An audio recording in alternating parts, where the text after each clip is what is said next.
Hey everyone, and welcome back. We're diving deep into the world of fats today, specifically trans fats. Uh-huh. We've got some awesome research and informational texts lined up for you. Great. And honestly, I think you'll be really surprised by how much this impacts your health. Yeah. And you might be thinking, fat, really? Is that all we're talking about? Right. But I promise, this is way more interesting and important than you think.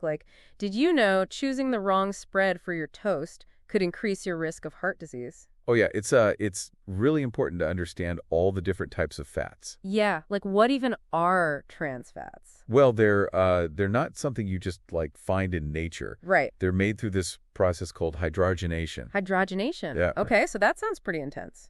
It's basically adding hydrogen to liquid oils. Oh, And okay. and that actually changes the chemical structure. So they changing the oil at a molecular level. Exactly. Okay, and that's how they get that longer shelf life, right? Exactly. Makes them more solid and stable at room temperature. Which is great for the companies. Right. But what about for us when we eat them?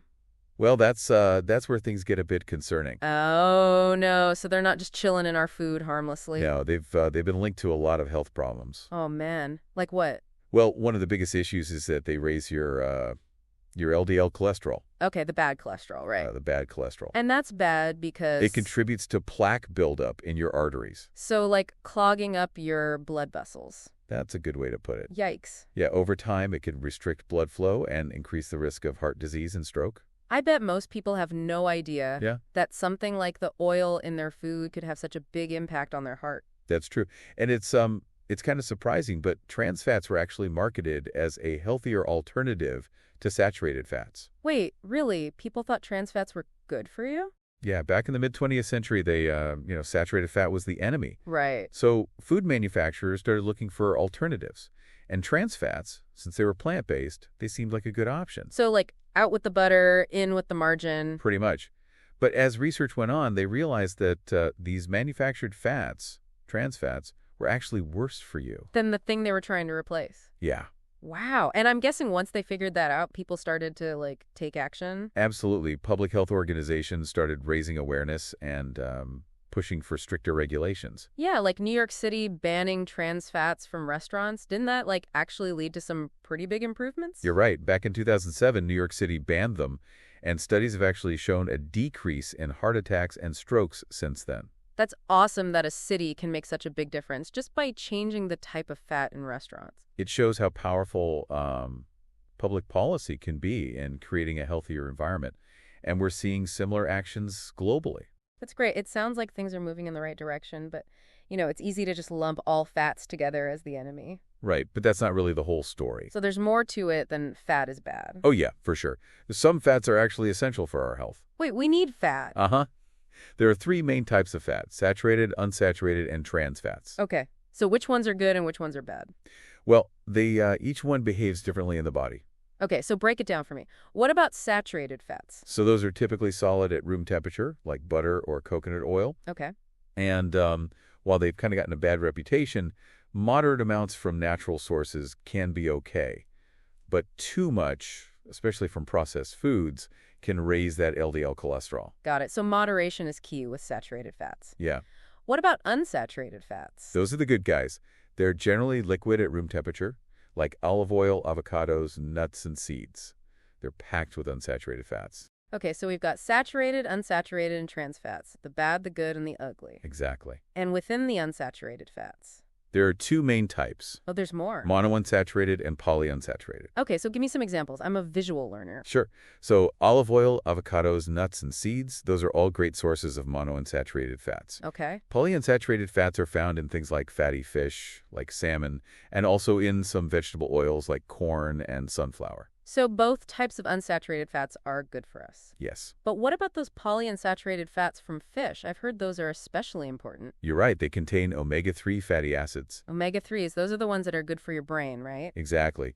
Omega-3s are crucial for brain health, heart health, and they also help reduce inflammation throughout the body. This is so interesting. I had no idea there were so many different kinds of fats and that some of them are actually crucial for our health. Yeah, it's a complex topic, but once you understand the basics, you can make healthier choices.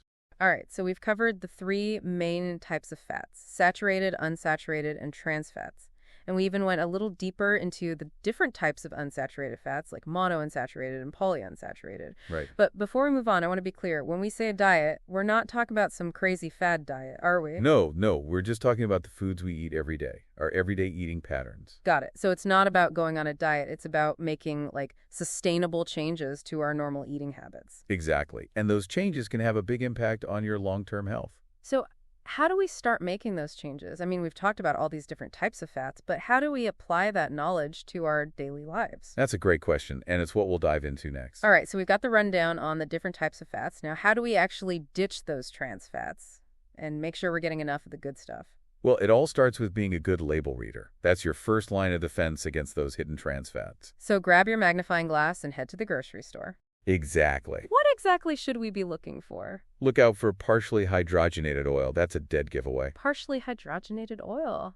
Sounds kind of harmless. Yeah, that's how they sneak in. Are there any other, like, red flags we should look for? You know, anything that has a really long shelf life, like think about those ultra-processed foods that last forever. Yeah, that makes sense. So fresh is best. Exactly. Now, what about eating out? What are some things we can do to avoid those trans fats when we're not the ones cooking? Well, fast food restaurants in particular used to be big culprits. Yeah. But a lot of them have made changes, in response to what people want. Oh, that's good. So opting for grilled or baked items instead of fried is always a good strategy. And don't be afraid to ask questions. Right. So we can, like, make requests and choose healthier options. Exactly. And of course, there's always home cooking. Yes. The best way to control what you're eating. It's so relaxing. Right? And it feels good to, like, nourish your body. Absolutely. And when you cook at home, you can get creative. Find fun ways to incorporate those healthy fats. It's funny. I've been thinking of fat as the enemy for so long. Yeah, It's hard to get my head around the idea that our bodies actually need it. I understand. But remember, it's an essential nutrient. It's important for hormone production, cell function, and even helps us absorb certain vitamins. Wow. So without it, our bodies wouldn't work right. Right. And that's why choosing the right kinds of fats is so important. So quick recap. What are the MVPs, the good fats we should be eating? Avocados, olive oil, nuts, seeds, fatty fish, all great sources of those beneficial fats. Oh, and peanut butter. Excellent example. That's a great source of monounsaturated fats. But remember, choose natural peanut butter, no added sugar or hydrogenated oils. Right. It's not just about the type of fat. It's about everything else that might be in there, too. Exactly. Always read those labels carefully. All right. So we've got all these awesome sources of healthy fats. Now, how do we actually incorporate them into our daily routine? Well, there are lots of ways to kind of sneak those healthy fats into your meals and snacks. Okay. Give me some ideas. You could add some nuts and seeds to your breakfast, sprinkle them on your yogurt or your oatmeal, even in smoothies. Ooh, I love that. And you could drizzle olive oil on your salads or roasted veggies. It really adds to the flavor. I do love roasted veggies. Me too. And what about using avocado oil or coconut oil for cooking? Coconut oil. I love that. Yeah, it's really versatile. So many possibilities. Right. It's all about finding what works for you and making it part of your routine. So to sum it up, we want to ditch the trans fats by reading labels, choosing fresh ingredients, and being mindful when we eat out. And we want to eat lots of good fats like avocados, nuts, olive oil, all that good stuff. That's a great summary. It's about being fat smart, understanding the different types and making good choices. Fat smart. I love that. Yeah.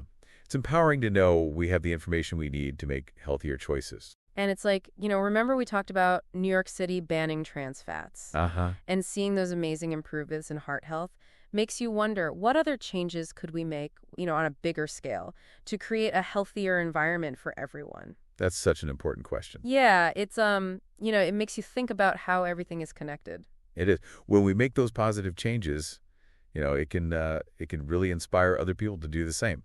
And those individual actions, well, they can add up to some pretty big changes overall. I love that. It shows that we can all play a part in making the world a healthier place.